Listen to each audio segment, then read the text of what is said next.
Olá, amigos! Muito bom estar com vocês aqui no PNL Plus e nesta aula nós vamos focar a importância da comunicação. Aliás, todos nós somos seres que vivemos em sociedade. Dos mais antigos filósofos até os mais recentes, os contemporâneos, nós percebemos que os pensadores dedicaram um tempo imenso a formular o pensamento a respeito do que é linguagem. E um dos pontos mais sérios, mais fortes, é de que linguagem é poder. Quando falamos sobre programação neurolinguística, estamos falando de um poder muito forte que temos, tanto na comunicação interpessoal, aquela que desenvolvemos uns com os outros, como naquela que desenvolvemos conosco, a comunicação intrapessoal. Eu quero começar contando para vocês uma história. Era uma vez um rei que tinha um poder muito grande de cativar as pessoas. Era um rei que tinha muito poder justamente pela sua comunicação. E aí, ele já percebendo que estava perto de ir embora, estava muito velho, doente, resolveu preparar o seu filho, o príncipe, para que este também pudesse ser um bom monarca.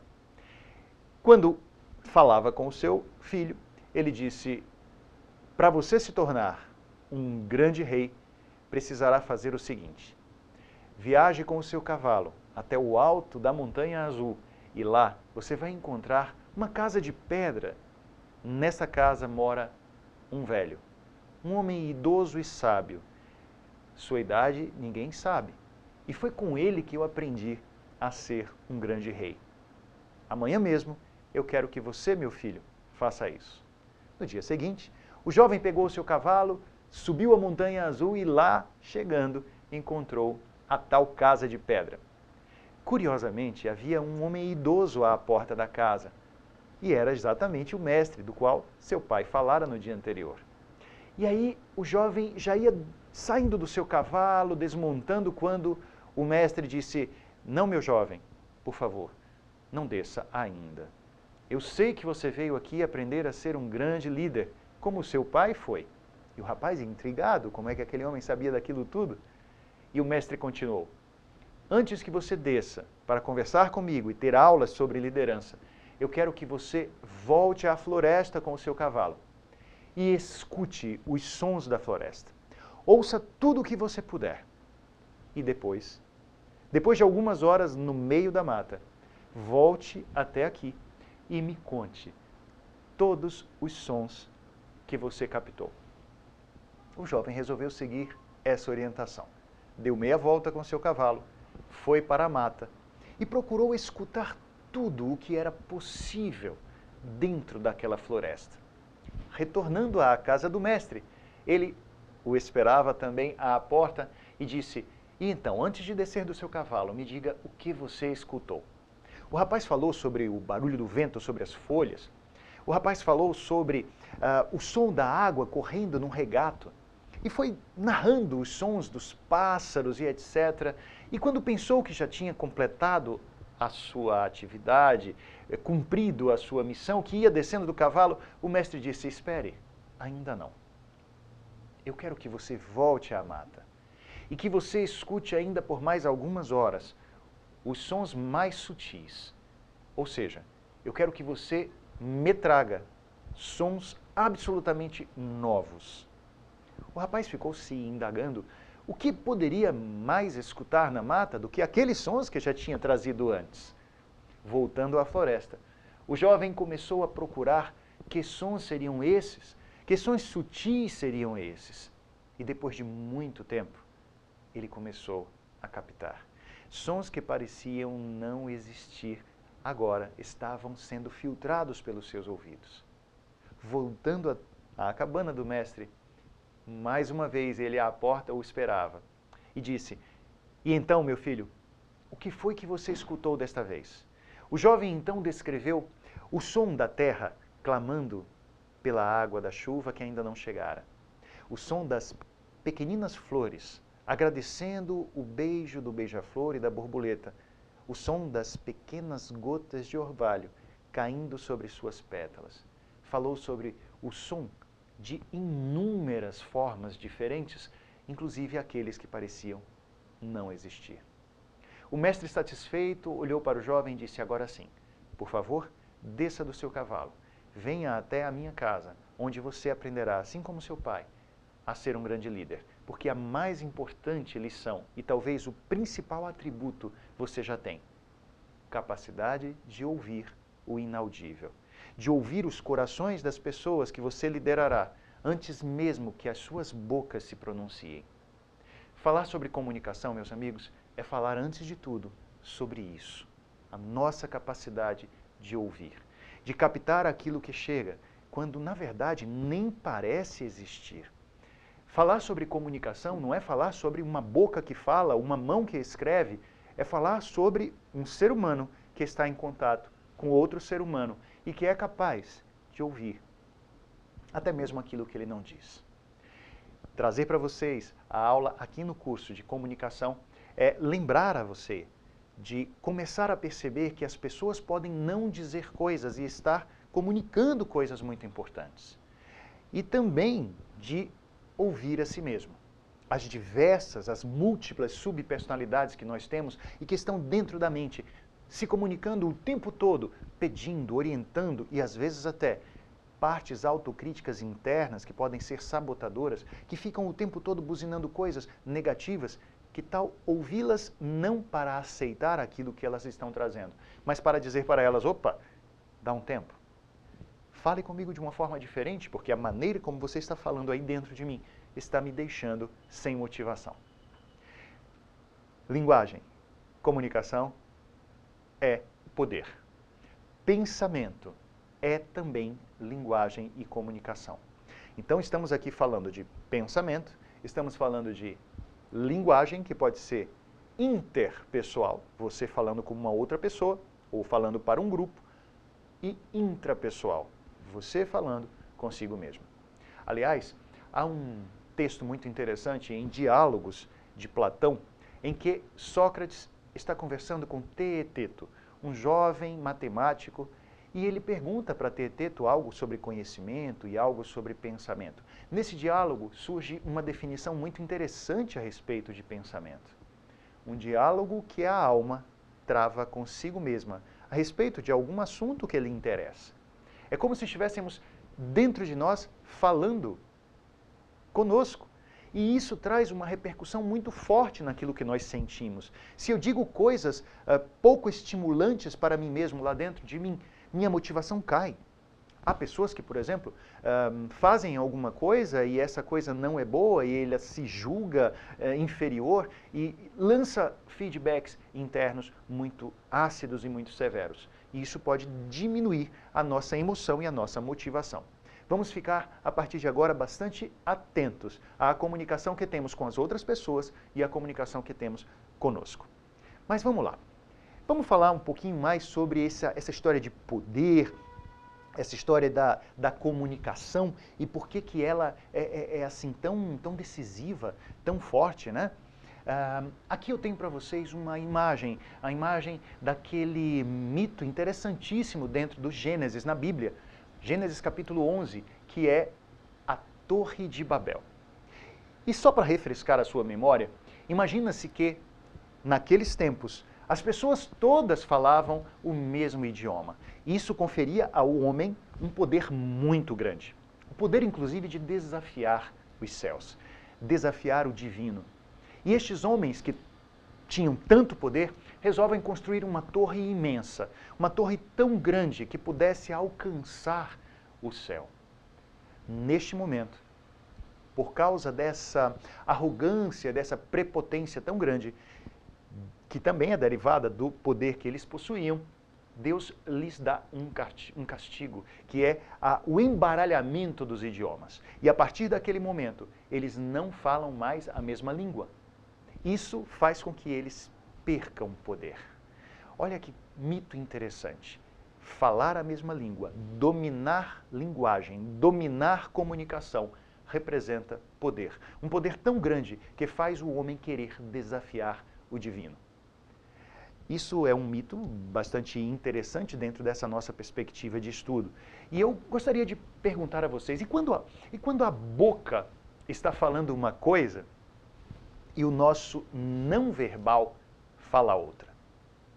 Estamos aqui situando um ponto muito forte na comunicação humana, que é a nossa comunicação não verbal. Em se tratando de comunicação não verbal interpessoal, nós estamos aqui lidando com um aspecto muito importante do não verbal, que é o momento em que o nosso não verbal não está congruente com o nosso verbal.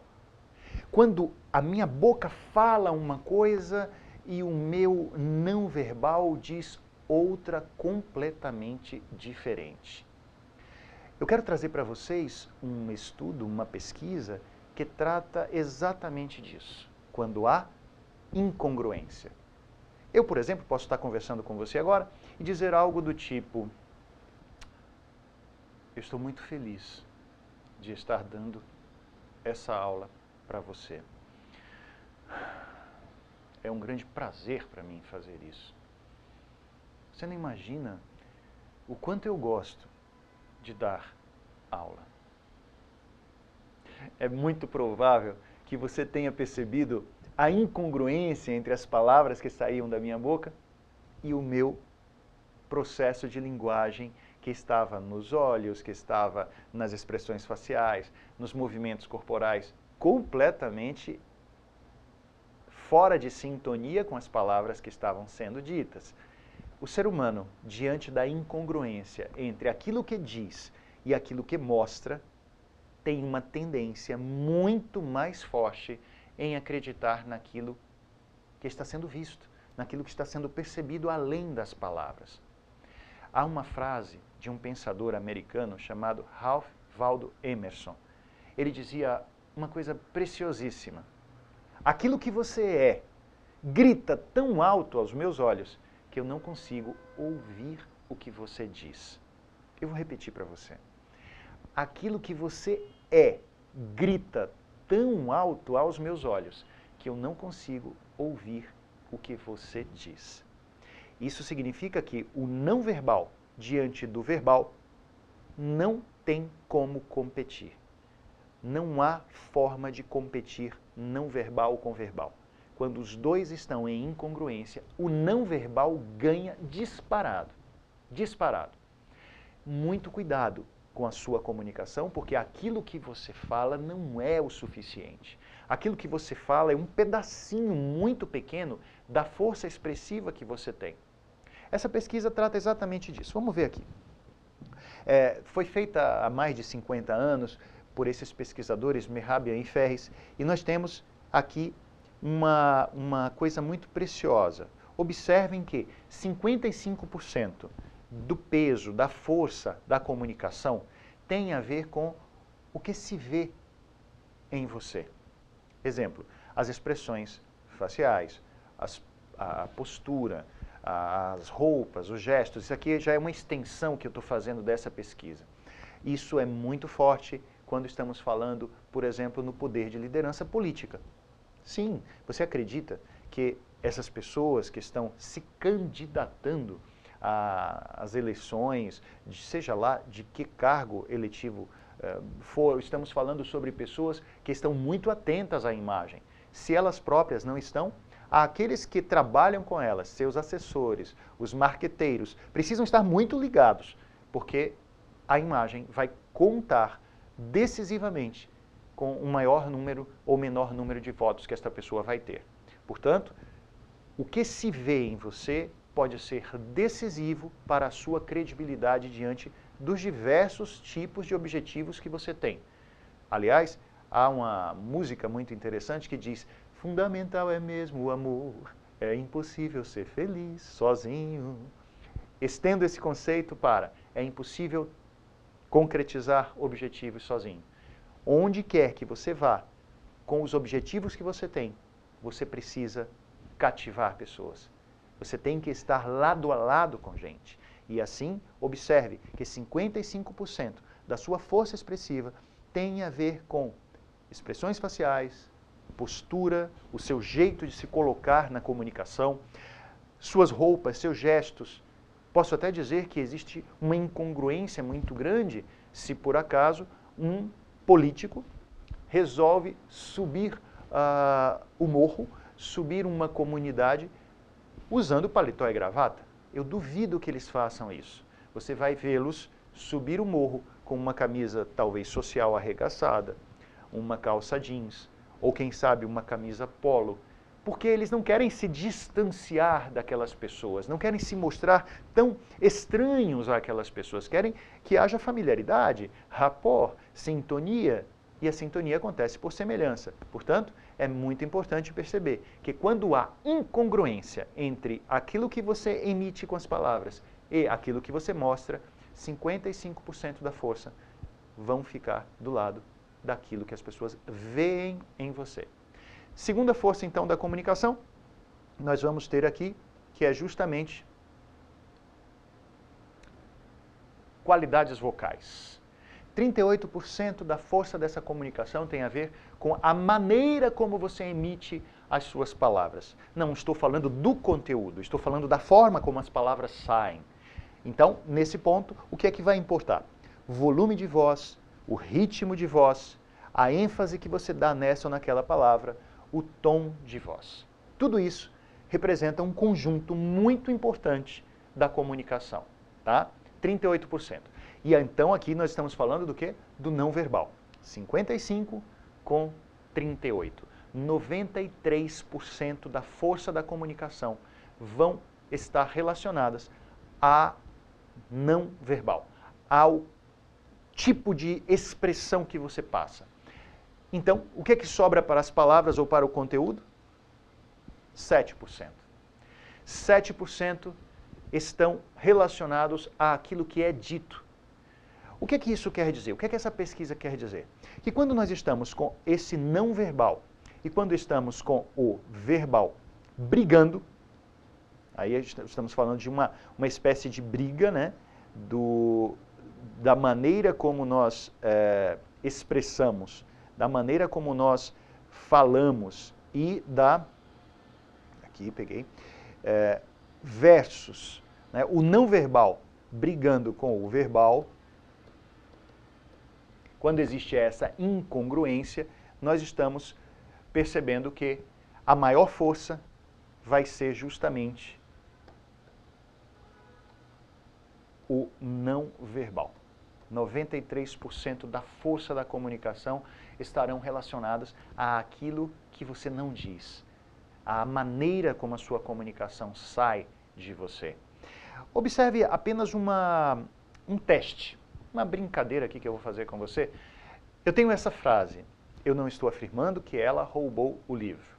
Uma frase simples, neutra, simples. Eu não estou afirmando que ela roubou o livro. O que acontece se nós mudarmos apenas a ênfase, ou seja, as qualidades vocais relacionadas a essa palavra ou aquela outra? Vamos imaginar que eu queira dar ênfase na palavra eu.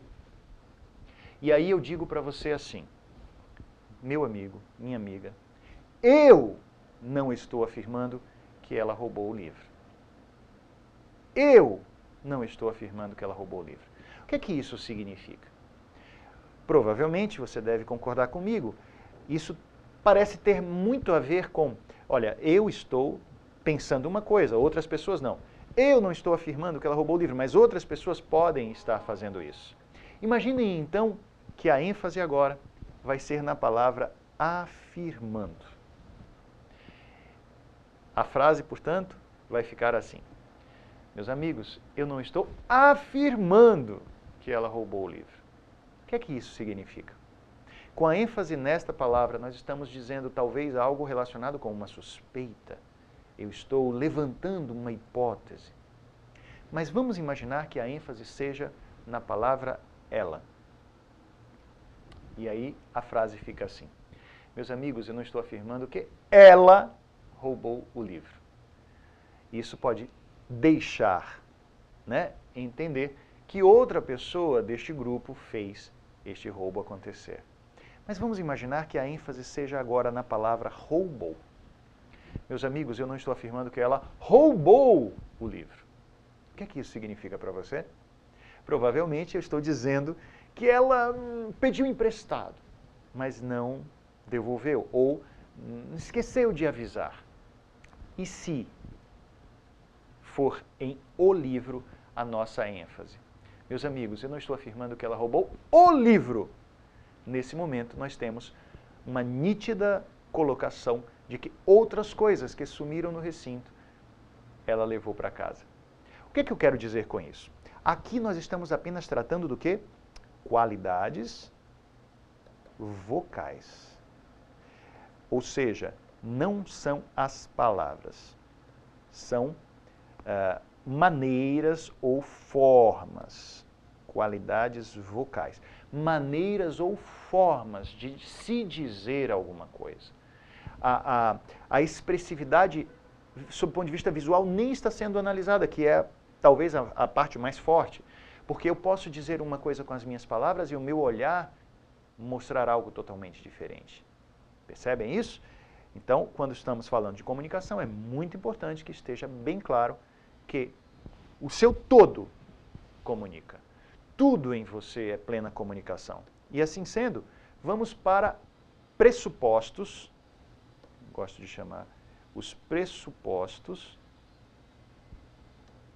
da programação neurolinguística, os principais pressupostos da PNL, quando estamos falando sobre comunicação humana. O primeiro deles está aí. É impossível não comunicar. Se você estiver calado, você comunica. Se você estiver ausente, você comunica. Sério? Como assim? Imaginem vocês um jantar. Um jantar importantíssimo, para o qual um grupo lhe convidou. Pode ser um grupo familiar, um grupo empresarial, e o seu lugar está ali reservado. Essas pessoas não tiveram um telefonema prévio, um e-mail, uma mensagem, mas de repente o seu lugar à mesa está vazio. Você não foi. O que pode ser a comunicação deste lugar vazio? Ora, para alguns pode ser, esta pessoa sofreu uma intercorrência, um acidente, quem sabe foi assaltado ou sequestrado. Estamos diante de um filtro social muito ligado às experiências que têm a ver com violência urbana.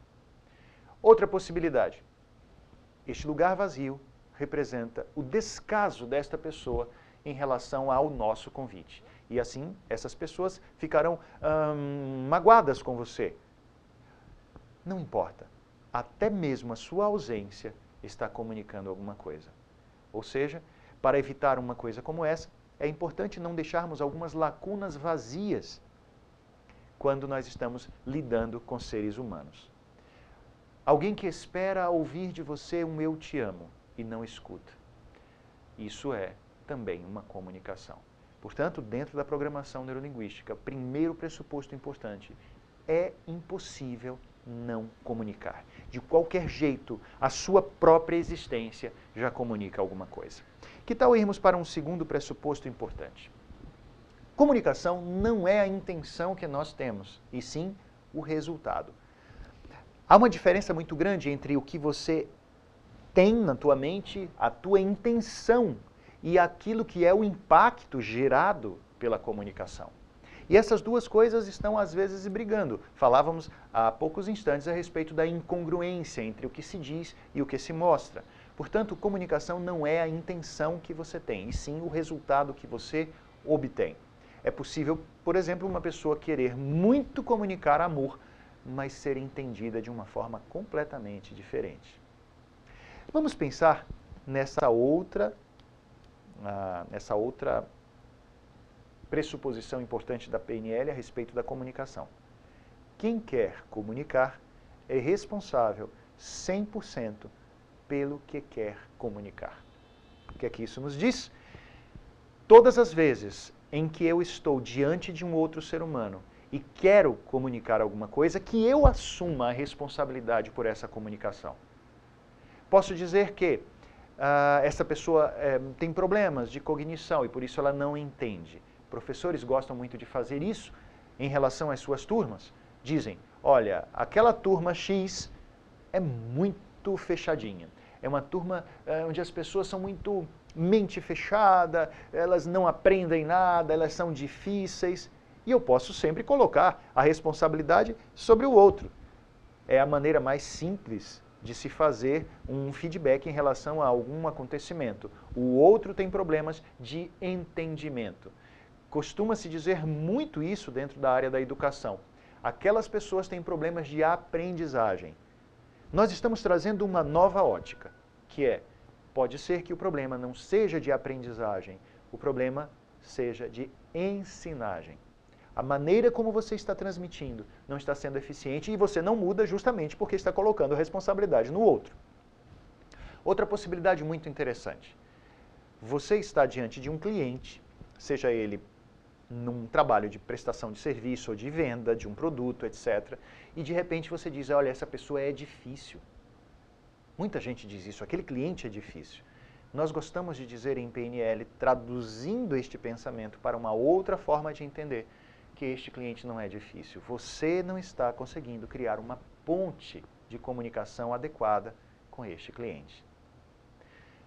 Nós estamos então mudando a ideia de pensamento a respeito de comunicação em relação a esse novo pressuposto. A ideia é, em vez de dizer, você não me entende ou não me entendeu, que tal dizermos, eu não me fiz entender. Vou falar de uma nova maneira. Eu gosto de falar sobre uma perspectiva metafórica que alguém pode chegar até você e dizer isso que está aqui. Né? Olha só que ideia. Essa porta não serve para a minha chave. Então, eu tenho uma chave nas mãos, olho para uma porta e digo que essa porta aqui não serve para a minha chave. Justamente porque a minha chave não abriu essa porta. Pensar assim é ficar parado no tempo. Quando eu digo que essa porta não serve para a minha chave, eu estou invertendo o processo de comunicação. Quem sabe esta porta não está abrindo não porque ela tem um problema, mas porque a minha chave tem um problema. O que seria mais interessante, então? Que tal eu dizer, a minha chave não serve para essa porta. Procurarei outra chave. Procurarei chaves que possam abrir espaço. Se a minha comunicação não está conseguindo o êxito, o resultado que eu espero, por que eu não começo a mudar a minha comunicação? E todas as vezes que eu colocar a responsabilidade no outro, eu estarei fugindo da possibilidade de criar a mudança em mim mesmo. Estamos acompanhando, estamos juntos, está pegando a ideia, a programação neurolinguística, a filosofia, o coaching, todas essas abordagens querem trazer a responsabilidade para você. Se eu não estou conseguindo de um jeito, vou procurar outro, ok? E não ficar colocando a responsabilidade naquele que é o nosso interlocutor. E aí vem um capítulo interessante dentro da programação neurolinguística que tem a ver com posições perceptuais. O que seriam essas posições perceptuais? Nós, na nossa vida, com outras pessoas, nos nossos relacionamentos, nós podemos ter 3 posições perceptuais que são as mais comuns dentro dos processos de relacionamento e de comunicação. Lembrem de Aristóteles, que nos dizia que seres humanos são zoon politikon, ou seja, nós somos animais políticos. O que seria esse animal político no dizer aristotélico? Nós precisamos da polis, precisamos estar em contato com outros seres humanos. O político do Aristóteles nessa fala não é o político partidário, não é o político de um cargo eletivo. O que ele quer dizer é, somos seres que nos relacionamos. Aliás, até mesmo a sua forma mais eloquente de falar sobre isso é, seres humanos não vivem, convivem. E quando nós dizemos que nós convivemos, isso significa que temos contato com outras pessoas e nesses contatos surgem afetos. É impossível que você passe por uma vida sem mudar as outras pessoas.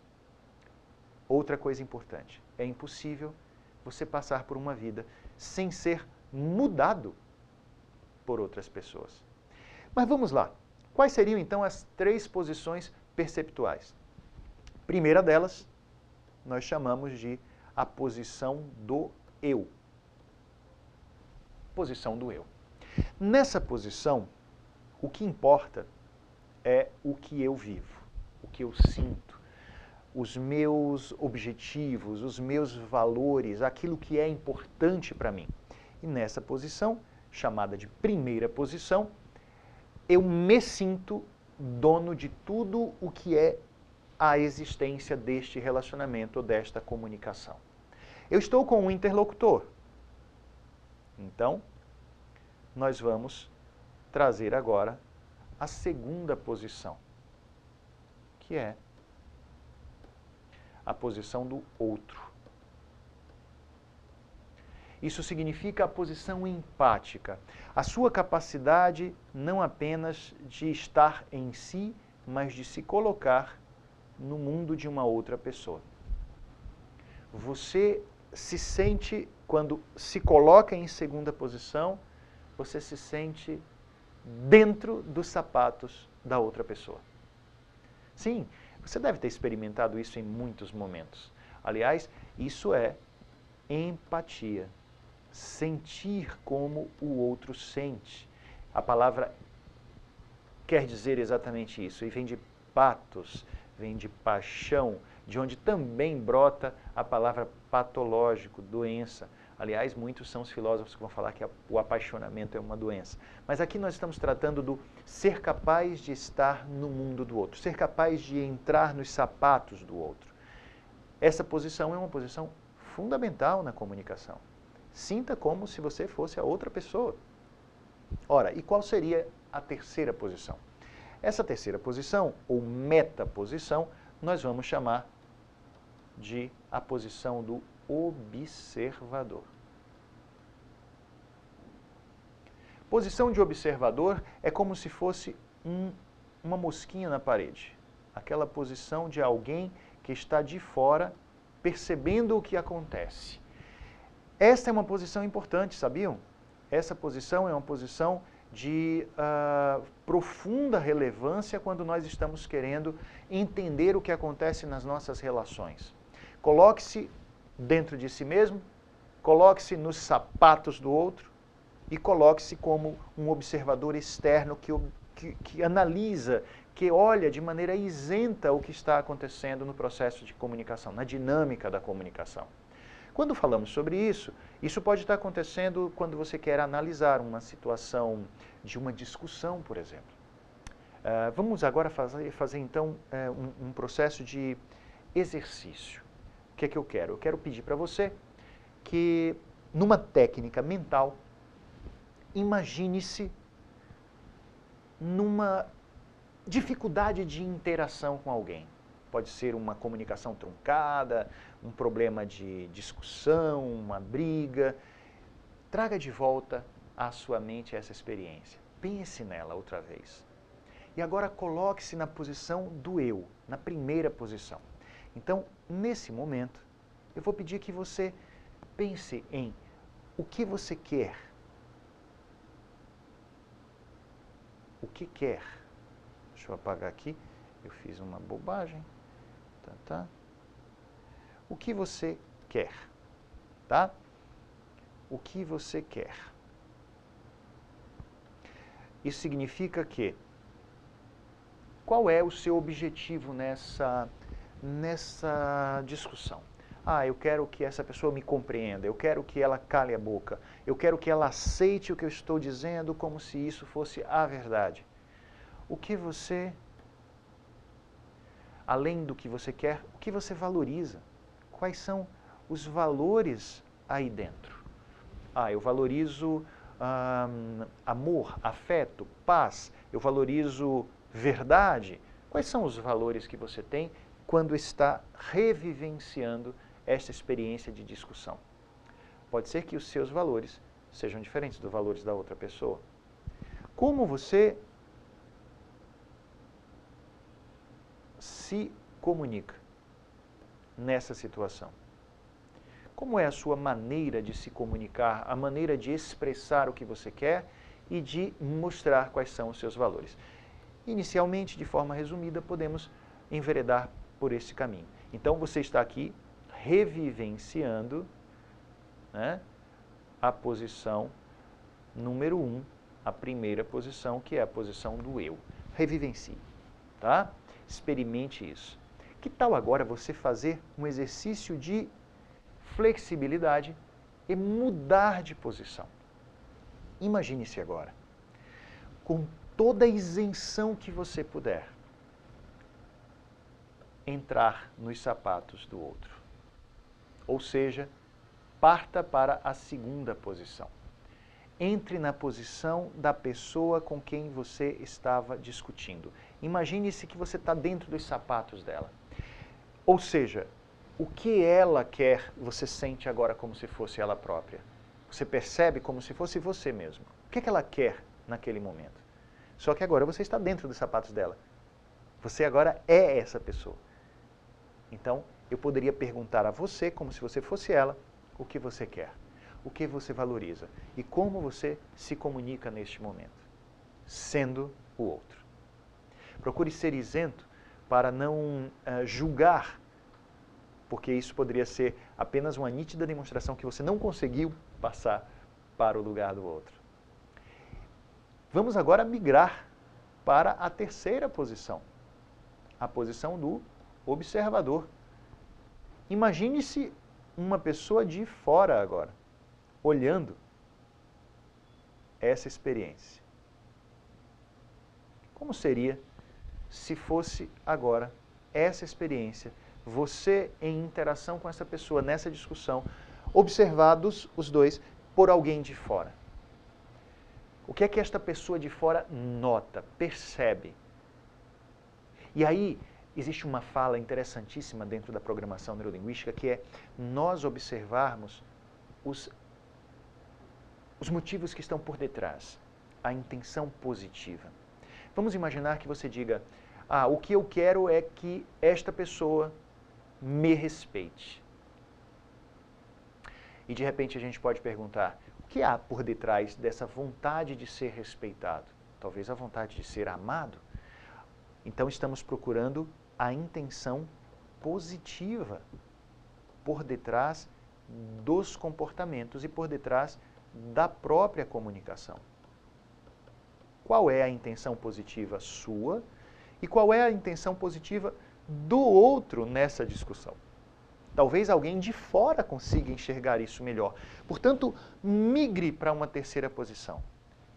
Dissociadamente. Imagine que você é alguém de fora olhando essa discussão entre você e essa outra pessoa. Perfeito? Depois que você saiu da posição do eu, foi para a posição do outro, foi para a posição de observador, que tal agora retornar à posição do eu? Volte para a posição do eu, imaginando-se numa nova maneira de agir, numa nova maneira de se comunicar, porque você já migrou para os sapatos do outro e para uma posição externa. Como é agora a sua atitude? O que você poderia mudar no sentido de conseguir o que você quer? E reconstrua essa discussão falando de uma forma diferente, ou expressando a própria fala de uma maneira nova. Esse é um exercício interessante que a programação neurolinguística está trazendo para você. Mudar dentro da mente. É como se nós estivéssemos editando uma fita. Essa é uma expressão que usamos muito. É bom lembrar que a programação neurolinguística é algo que surgiu nos anos de 1970, então havia aquela coisa de fita, vídeo, etc. Hoje é meio estranho falar sobre rebobinar uma fita ou sobre editar uma fita, mas a gente pode falar, edite o vídeo, edite dentro da sua mente o vídeo. Para que amargurar-se com uma comunicação que não deu certo lá atrás? E se você trouxesse à sua mente essa comunicação e dentro dessa técnica, dentro desse processo, começasse a mudar essa comunicação aí dentro da sua mente. Assim, você, no próximo momento em que estiver com essa pessoa, você terá uma nova forma arquivada de se comunicar. E isso é o novo, isso é operar de forma diferente a sua comunicação. Conversamos bastante sobre comunicação neste vídeo e eu quero dizer para você que é sempre um grande prazer me comunicar com você. Estamos aqui no PNL Plus. Um super abraço, nos vemos no próximo vídeo.